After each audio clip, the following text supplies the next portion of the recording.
to the Starry-Eyed podcast. My name is Brendan. And I'm Jen. On this show, we chat about all things Williams syndrome. The ups and downs and what it's like living with. And being a parent to someone with Williams syndrome.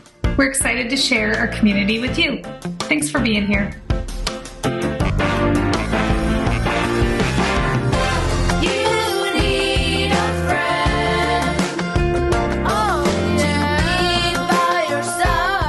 We're good. What is going on with what little hair I have left? It's having a moment. Do what you guys can to keep your hair. Keaton, you seem to have like thick, luxurious hair. Do you have like family wise? Do you have a pretty solid head of hair? Like in your I do. Yeah, I do. I actually, though, I don't know if you guys know this about me, but I I have a little bit of trichotillomania. So I break off my hair, and I'm a big split end picker. So my hair, if I wouldn't do that, would be a lot more than it is today. But as I'm growing older, it's getting coarser and it's getting thinner, but I still have a lot. Brendan has you have good hair. It seems. Yeah. Is it like baby fine? It seems like it might be kind of fine hair. Yeah, and there's a bit of gray in there. Oh well, obviously it's getting there. I got my wisdom streaks going for me, so I'm good. We're hitting the hard-hitting topics here on the Star podcast today. You both had exciting weekends. I did not. That was last weekend, and that was very exciting. That was 2 weekends ago already? It was not last weekend. It was the weekend before, the 12th. You talked about it a little bit beforehand in the last podcast, but... Amazing. It was amazing. So much work. It was a fashion show that is designed to be inclusive, right? So it actually featured all models with disabilities. And these kids, just watching them, it was... I shouldn't say kids, because it was from age 2 to age 30, to watch them on stage, shine their best light. It was really, really fun. You might have seen videos of me ugly crying. There was a lot of ugly crying. Somebody sent me a video of me ugly crying, and I was like, I don't need that. Yeah. That's awesome. And Brendan, you were hanging out with a bunch of fancies in the medical field. Yeah. At the Rare Disease Symposium, which was this past Friday. Was at the Frank H. Netter MD School of Medicine at Quinnipiac University, Connecticut. And it's in North Haven, right, Mama? Yeah, it was in North Haven. Yeah, North Haven, Connecticut. And it was fantastic. There was a lot of people, and we answered a bunch of different questions and spread the word out about Williams syndrome and other rare diseases like Huntington's and things of that nature, and connected with a bunch of people. And NORD, which is basically National Organization of Rare Disease. They want me to come and speak. So, getting myself out there and doing the good work, so to speak. I know the word disease can be triggering for some people with Williams syndrome. Yes, it can be. But disease worldwide often just means a disability. Disability and disease can often be interchangeable. Coincided with one another. Very excited for this. Excited for the show. I'm very excited for this show. We have a celebrity of movies or movie. One movie. Miss Delaney. Yeah. And the movie Patrice, which is available on Hulu. Yeah, I watched it and it was amazing. Did you like it? Yeah, I liked it. Mm-hmm. Yeah, Patrice is a crack up. I think I said it in an interview with Delaney. The minute that I watched her, I was like, this girl has Williams syndrome and she doesn't. But I wanted her to. Yeah, no. But then I was really jazzed Delaney was in this movie, because I'm great, Williams syndrome representation. Mm-hmm. I love hearing her. I love talking to her. Again, she's a person that I've met, and I probably haven't had the chance to spend any time with. So I loved hearing about how she got connected to the movie and about the importance of the topic, right? Which is, the topic of what happens when you want to get married and you're a person with a disability. What got me the most was the when their van broke down and then they were able to raise enough money to get a new van. Patrice's reaction was Oh man. Well, yeah, and the challenges that they went through to try to even try to raise money, not even raising of the money, but the challenges that people with disabilities face Yeah. when they're just trying to meet basic. Survive. Yeah, Yes. yeah. Please watch Patrice. I did want to mention, yes, the movie is really important to watch because it's a documentary, and so the more views it gets, the more awareness that it draws, and then that gives it the opportunity to be featured at like a lot of fancy movie events and festivals, similar to True Love, right? We experienced that a couple of years ago with Callie and the True Love film, but it also has been like seen by the Social Security Administration, who's already put out an announcement about like, hey, we know this disparity exists with the benefits and how that correlates to people who want to get married, and basically like until the government passes legislation that allows us to change, we can't change, but we want to change. And so it's really important that we help push that effort forward so that there is change that can be made. And I think that it's an important topic as we get into political season. Yeah. Segue. Sweet segue there. That was awesome.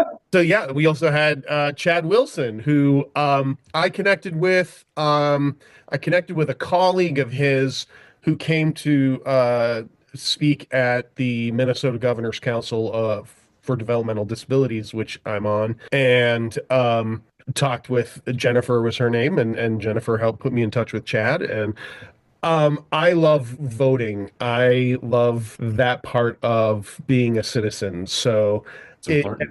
yeah, and I think voting, I mean, it is one of the easiest things to do, and it's one of the most important things that we as citizens of this country can do. And I want everyone to be able to do it, and especially people in our community. Every voice matters. And I think the cool thing about this episode is that we're touching on topics that I think, like, for many people in the disability community, were always like, you always felt like it was taboo, right? Like, I'm a person with a disability. I can never get married. I'm a person with a disability. I can't vote. Well, like, that's wrong, right? All of that is wrong. I do those things. Yeah, there's some complexities there. And I think that we've hopefully tried to shed light on those here. We don't obviously have all the answers, but we want you guys to have all those things. If you want those things, we want those things for you. Every vote counts, so get it done, please. And is our episode next time going to be Halloween? Is that? Oh yeah, we might have to bust out the costumes. Oh boy. You got to get a good one. You got 2 weeks to think about it, Brandon. Yeah.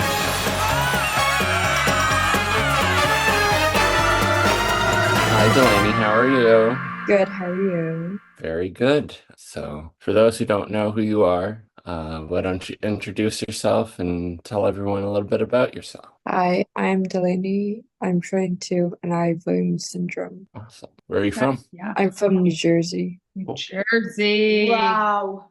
That's cool. Well, I don't know if we have met in person before, but I don't think so. we haven't. But I'm looking at it's funny because I think I have seen you before on like several things, and I always think that you and Stella, my daughter, who's right here, look a lot. You guys look a lot alike. You say hi. Hi. She's 22. Oh my gosh, you're older than me. Older than you. Yes. Older than you. Sorry. Yes. That's okay. You know what? It's good. I Mommy, think age is wisdom, right? I'm 14. That's crazy. Stella's 14.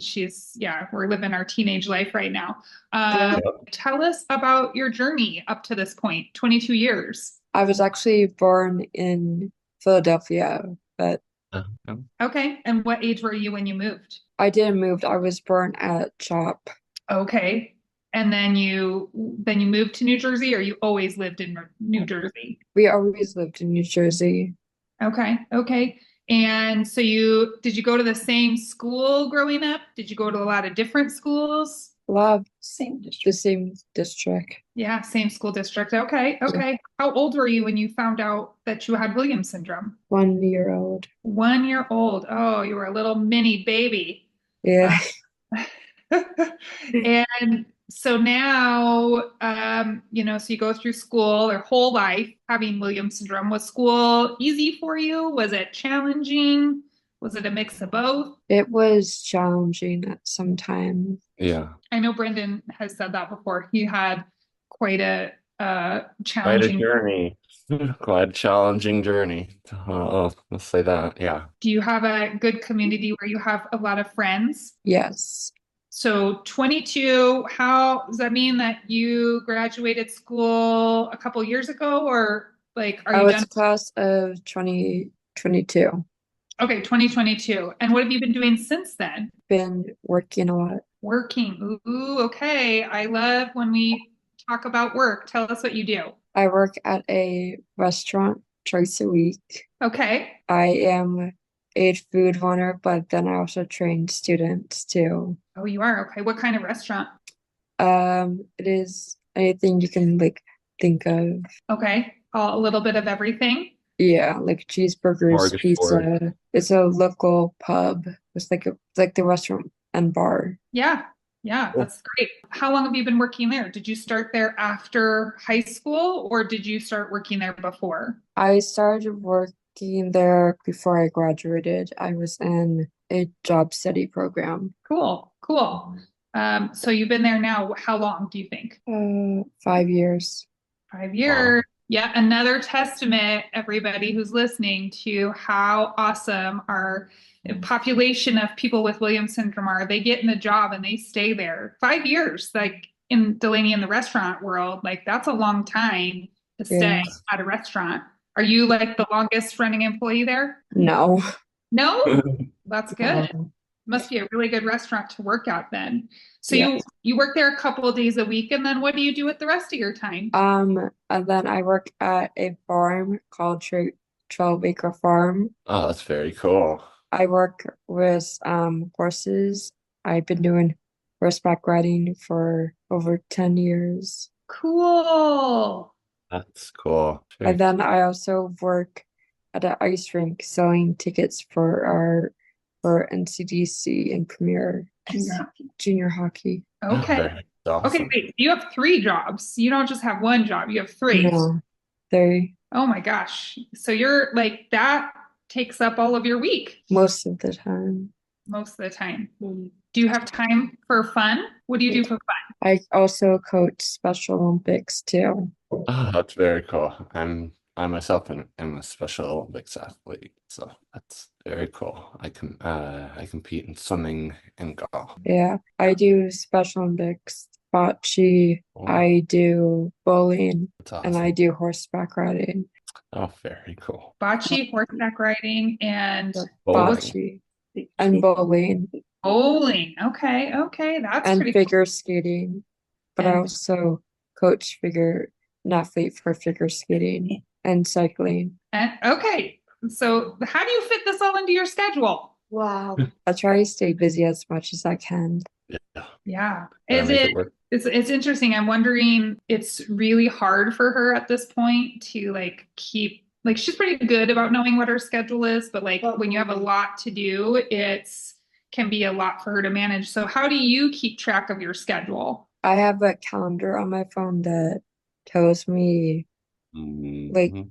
what day of the week and what I have, and if it's a weekend, what I have. And you're good at putting your like stuff in, like so you know. Yeah.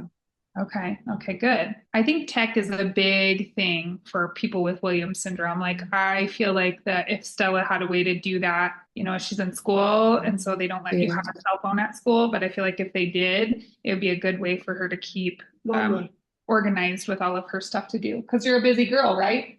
It's been a few weeks ago, but I had said to Joel and Brendan, I said, hey, have you seen that this movie is coming out? And they said no.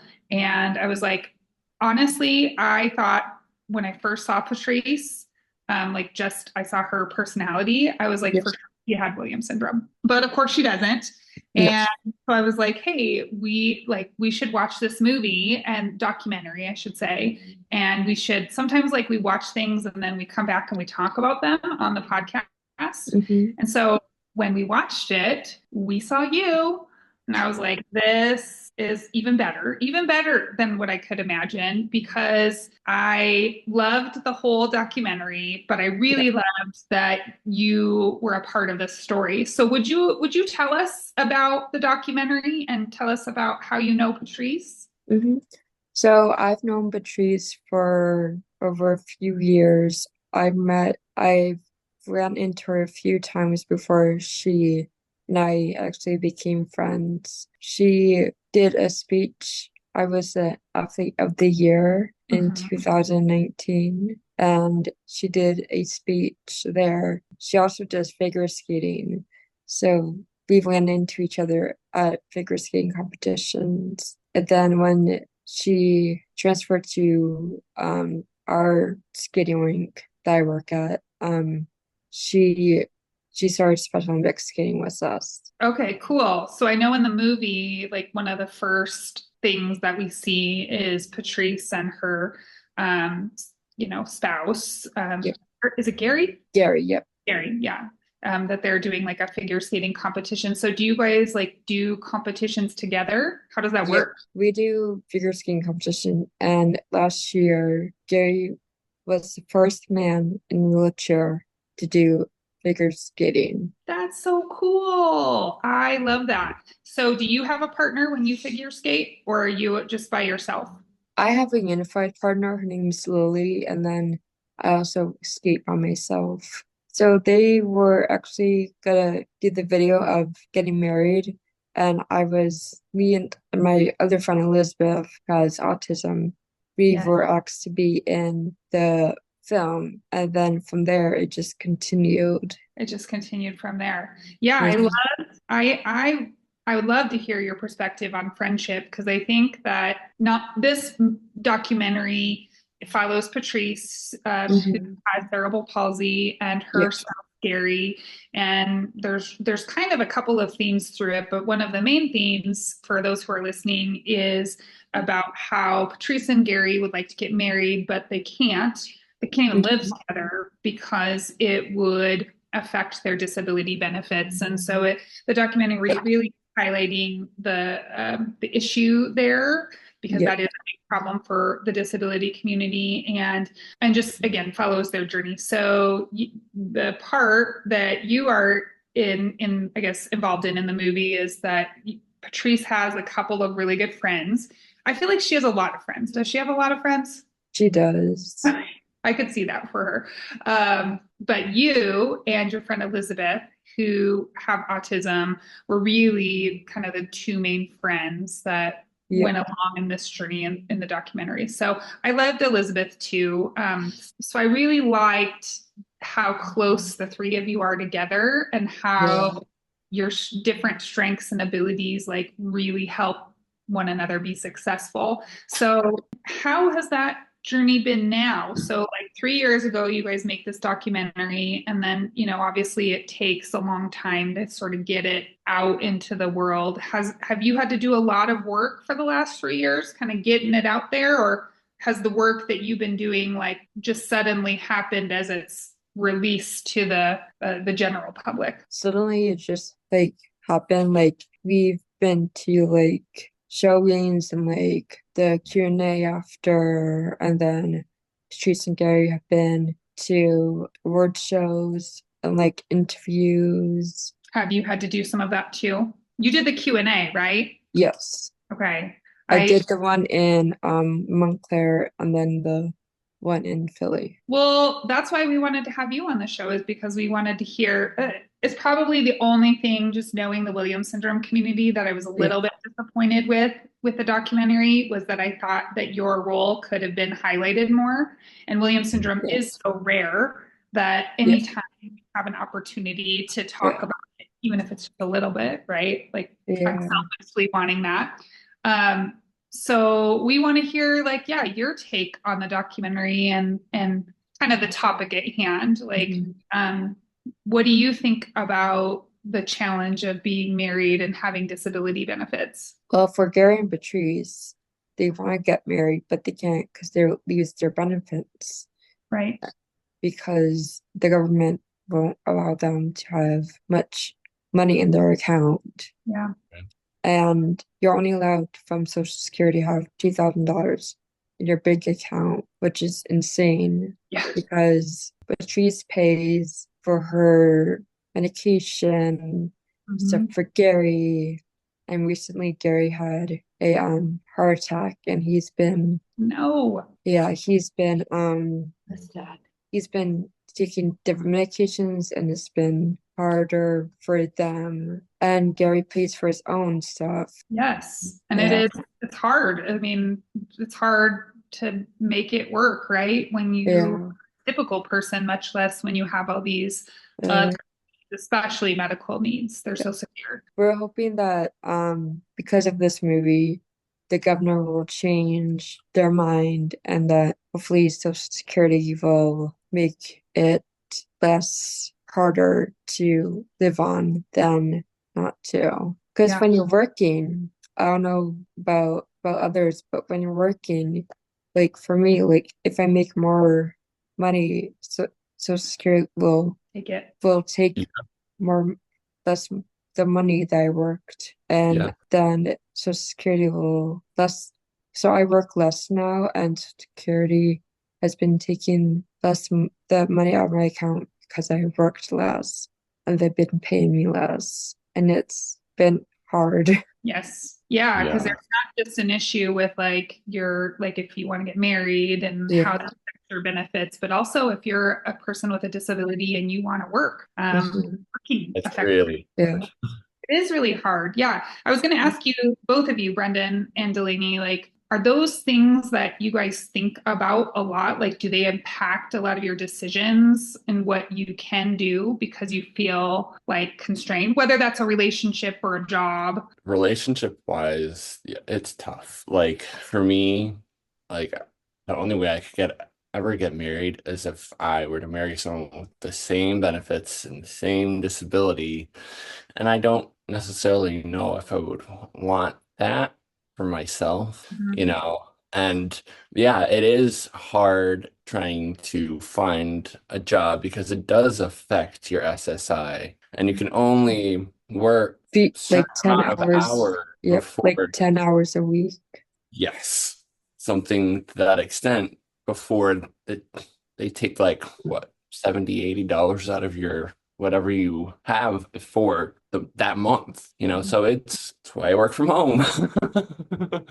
You know, I do want to find like a part-time job at some point, you know. I just gotta find the resources for it and work towards getting that. But I'll get there, you know. Yeah. Yeah, absolutely.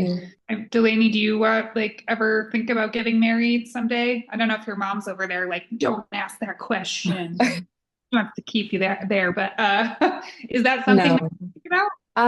I've been thinking about it. I have a boyfriend named Alex who also Okay. has Williams syndrome, and we've been dating for a few months, but he lives in Utah, so it's been harder for me to Mm. see him. Yes. But one day we do want to like have a commitment story or something like that. But the government benefits, like they don't seem to recognize that importance as well, and it's complex. Mommy. How can our community support you, Delaney, and the movement that Patrice is trying to create through this documentary? You Yeah. can go to patricethemovie.com and you can vote.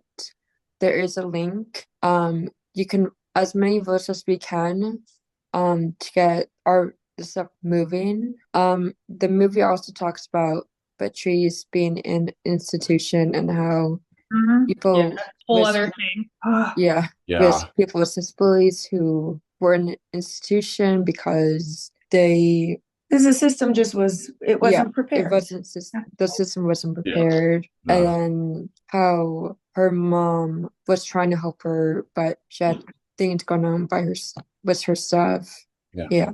So how important do you think it is to be able to speak for yourself and advocate for yourself for people? Yeah. It's very important. My mom helps me a lot, but Good. most of it I do it on my own. Awesome. yeah, I think it is really important, and that's like honestly, when I saw you in this documentary, I was like, OMG, like, yes, this is the moment, because we do need advocates in the Williams syndrome Yes. community that are not only you guys advocating for Williams syndrome, right, but other causes related to disability, and your voices do matter.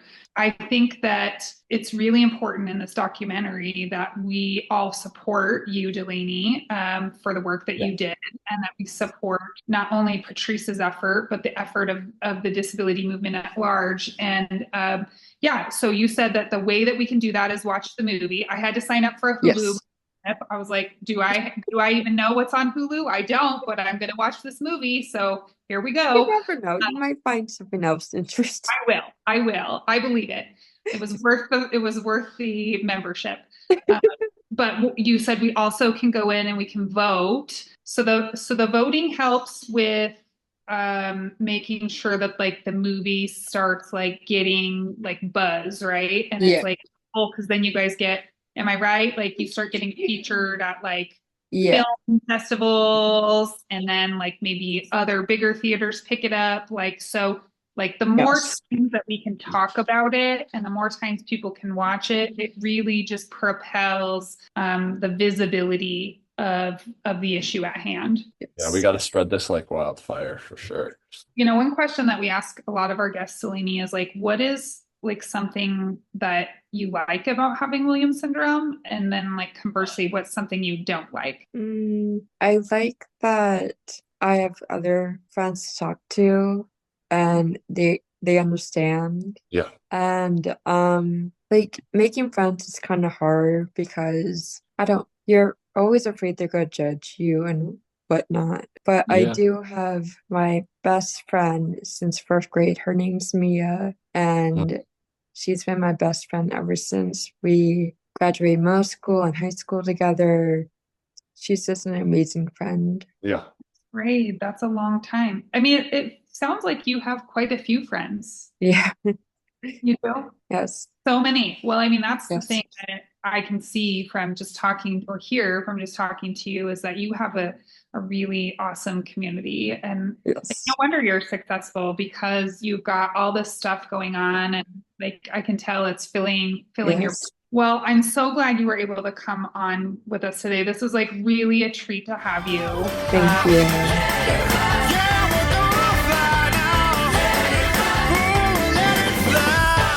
Hello, Chad. How are you? I'm doing well. How are you doing? I'm doing well.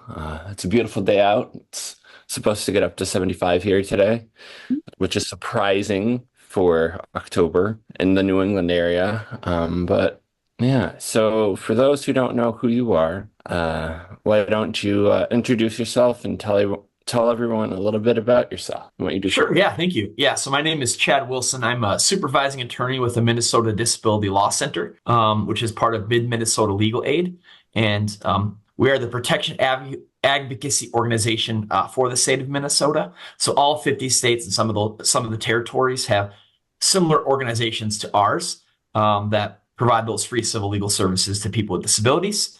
And we have a specific grant that focuses on voting rights and educating the public about voting rights for people with disabilities.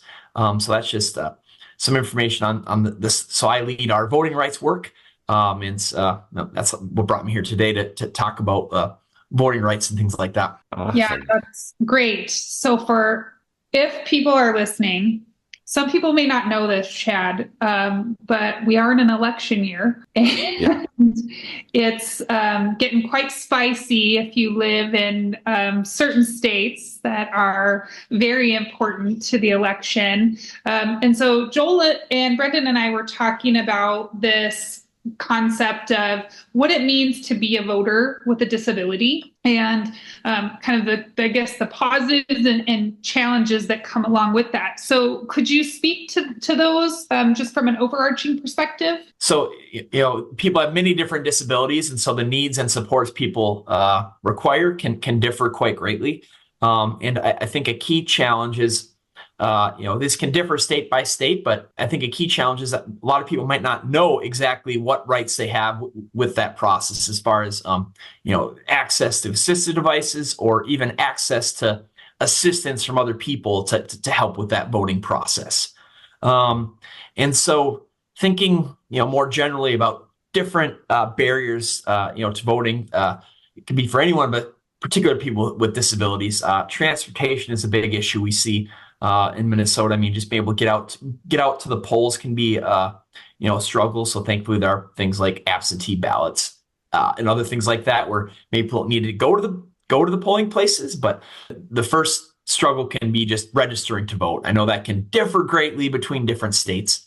As far as some states, you're not able to register that same day you go to vote, whereas in Minnesota, there is that method there. So first having to register, and then once you physically get to the polling place, that can be the other struggle. If let's say doors aren't accessible. Let's say we've seen instances where elevators aren't working. That can be a struggle. Yeah, so that's just highlighting some of the difficulties of the voting process. Yeah, and maybe Brendan, this is more of a question for you, but like in your family, were you always taught about the importance of voting, and did your parents want that voting experience for you? Because I think in some cases, people with disabilities just don't even understand that is a right that they have. Yeah, I've been a registered voter for over 18 years. Okay, good. I think that every vote counts. And I think it's super important that people with disabilities have the right to vote and the right to, speak their mind when it comes to voting and those kind of things, because it's really important. And I think sometimes it just kind of gets brushed under the rug a little bit, and people don't have those opportunities. And I think they should. It's really important, Yeah. Have you run into those challenges that Chad was talking about with so you've voted, probably what, 18, I have to do math. Every 4 years. Yeah. Yeah. So is that almost 5 times, right? Yeah. Okay. Yeah. Okay. So how was that experience for you, Brendan? Did you run into challenges like voting at poll places or accessibility? No, I don't think I've ever run into any issues in my state. I mean, it's really easy where I live. Voting is right around the corner at the local fire station. Oh, okay. So you just go in, give them your ID and then go vote. And then but it's also early voting starts today in our state. So we're gonna vote tomorrow. I assume, Chad, that this doing your voting from home has increased accessibility for people with disabilities. Do you guys see that as well? Yes, definitely. I mean, that's something that makes it much easier, I think, for people with disabilities to vote in a lot of instances. Because my understanding in general, people with disabilities vote at a lower rate than the rest of the community that doesn't have disabilities. And so that part of that difference thing can be, as we were talking about, kind of that knowledge of, what are those rights in the voting process. I also think the other issue is that accessibility getting to the polls. And so absentee balloting can be another way to make that process more accessible, so people don't need to leave their homes because there might be, safety concerns based on a disability, or it's just, complicates the process a lot more than voting from home. Yeah. I mean, I know even for me personally, voting from home is so much easier, right? I can have my ballot book with me. I can read all the legislation, and I can read kind of the cliff notes of what that means, because I'm not a lawyer. So the legalese can be very confusing for me, but it just gives me time to navigate that process. I don't feel pressure of waiting in a line. I don't feel pressure about being with a bunch of people. And I can do it, when it works best for me. So I would assume that would be the case for people with disabilities as well. What issues, again, we want to make sure that we first and foremost stress to our community that every person, including individuals with Williams syndrome, they have the right to vote, and that is something that they should exercise if they feel comfortable doing that. If they don't feel comfortable doing that, are there resources that can help them, educate them on what this process looks like and the importance of it? Yeah, I mean, so if we're talking about more, nationally, those what supports can differ quite greatly, depending on where somebody lives. But there are a number of laws that specifically, federal laws that apply to the voting process, across the board. And so that's good to emphasize that, those laws, the voting process is supposed to be accessible for people with disabilities. So that includes physical accessibility. It also includes having that right to assistance during the voting process. That can differ depending on states, but like there is a right, Minnesota, for example, you can have in most states, you can have somebody physically go into the polling place with you and do help you fill out that ballot if that's what a person with a disability needs in voting. So it could be supports with every part of that process. It's like if somebody came to you and said, like, I want to vote, but I have no idea where to start. Like, I mean, are there people like you and your role in every state? And I guess, how do you go out and spread the movement across the disability community to, partake in this citizen-wide, privilege? Yeah, I think, thinking of our organization as the Protection Advocate Organization for the state of Minnesota, and like I said, all 50 states have similar organizations to ours, where and they really focus on voting rights. And so a good place to start, if people do need help with that, if we're looking at more across the board access, kind of the national umbrella organization for protection advocacy organizations is the NDRN, the National Disability Rights Network. And that can be a good place to start as far as if somebody wants to learn what help they can receive with the voting process. Yeah, that's great. I didn't even know that existed. So you were talking about like the challenges that some people with disabilities have when it comes to voting. What work are you doing right now, like in this current election? Like, what information are you sharing with the community at large about things that impact them as folks, having disabilities? Yeah, there are kind of two major things. I think a big thing out there is we've talked about, maybe people with disabilities have been educated and been told, what rights they have with the voting process. And so we have a big focus now on doing trainings in the community to teach people throughout the state of Minnesota about what supports they can have with the voting process. So it can be, we kind of walk through all the process as far as the registration process, and then what those rights are when somebody gets to the polling place. It's like, for example, the right to bring somebody else along to help with the voting process. Yeah. Or if that doesn't, maybe somebody doesn't have another person to come with them, they can also have a election official help with that voting process as well if they need that. And so we're really focusing on educating the community and making sure they know what their rights are within that process. And so we talk about a lot of different ways of voting. Talk about the absentee voting process. We also stress as far as in Minnesota, there's something called agent delivery. And so let's say somebody can't physically go to the polls themselves. They can have somebody that they know go to the poll, go and get their ballots, bring it to the person, have them fill it out, and then deliver it to the polls. So we tried to stress what rights people have. And another one would be like right to curbside voting. So let's say somebody doesn't or can't go into the polling place. There could be ways to vote curbside as well. So we're really focusing on education. Okay. Yeah, that makes sense. Okay. I'm going to ask probably a silly question. So is absentee voting like what most people do, like vote in the mail? Like I get my ballot in the mail and then I fill it out and then I send it back in? Is that something different? Yeah. So in Minnesota, it can be done two ways. So absentee could be, via mail specifically. I guess you can also call it early voting in Minnesota as well. So there could be a way to go to a different polling location prior to election day and fill out your ballot as well. So there could be a number of ways to, vote where you don't have to. Maybe you can avoid going on actual election day, where especially when it's a presidential election, they can get pretty crowded. Yeah. Because like you said, there's a lot of different ways to vote, and just making sure that we get the awareness out there that it could look different for every state, but like there are options available. I think that that's the most important thing for our community to know, is that they need to take advantage of those resources.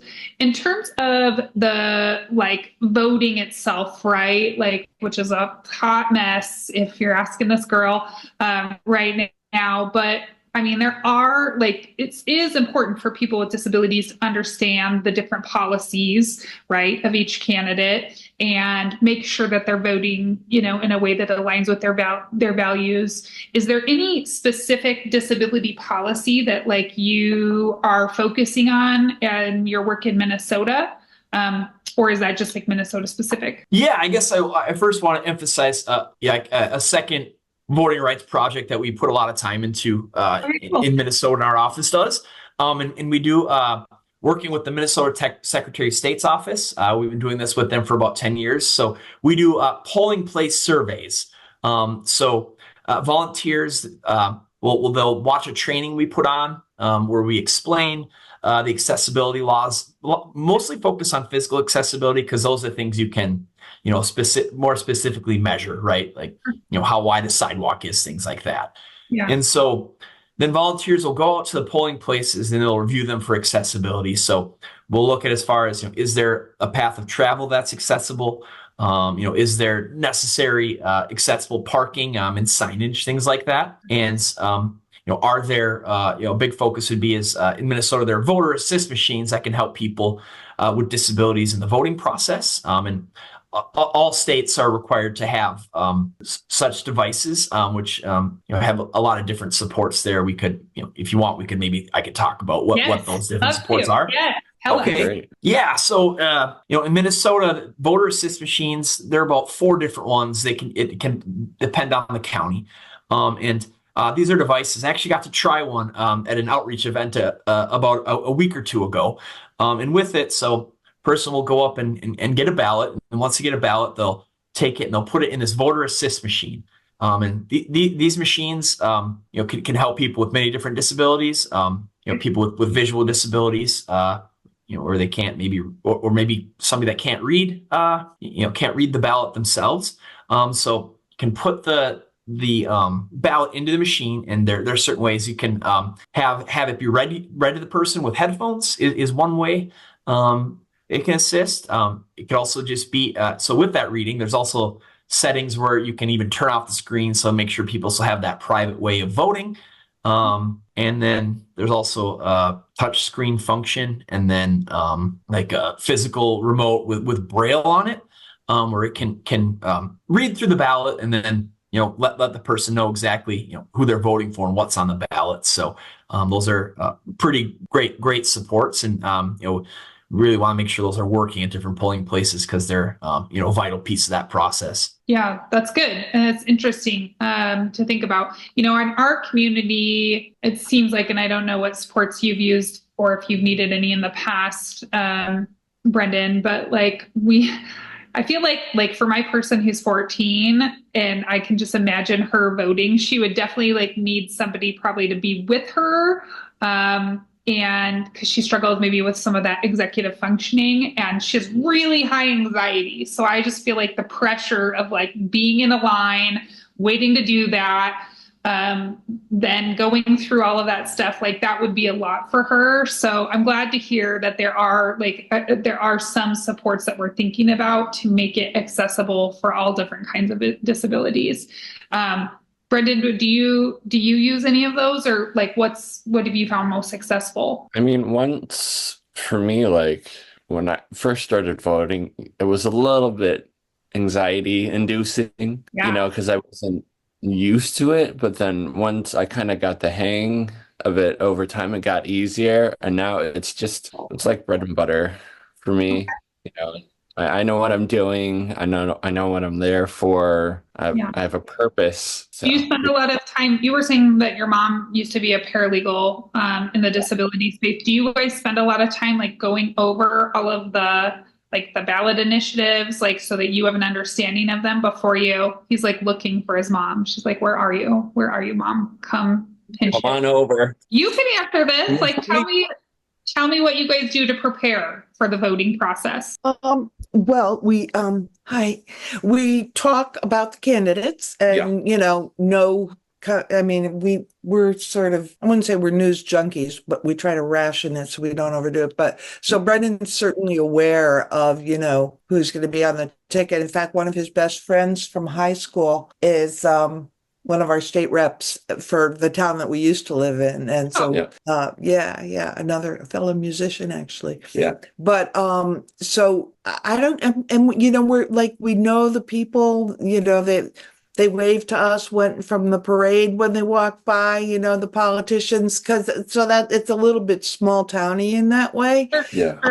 And then of course for the big ones, you know, we kind of the implications of what policies are, you know, we have those discussions, you know, especially in the lead up to this. Have you guys ever run into experiences where somebody's challenged a person with a disability's right to vote?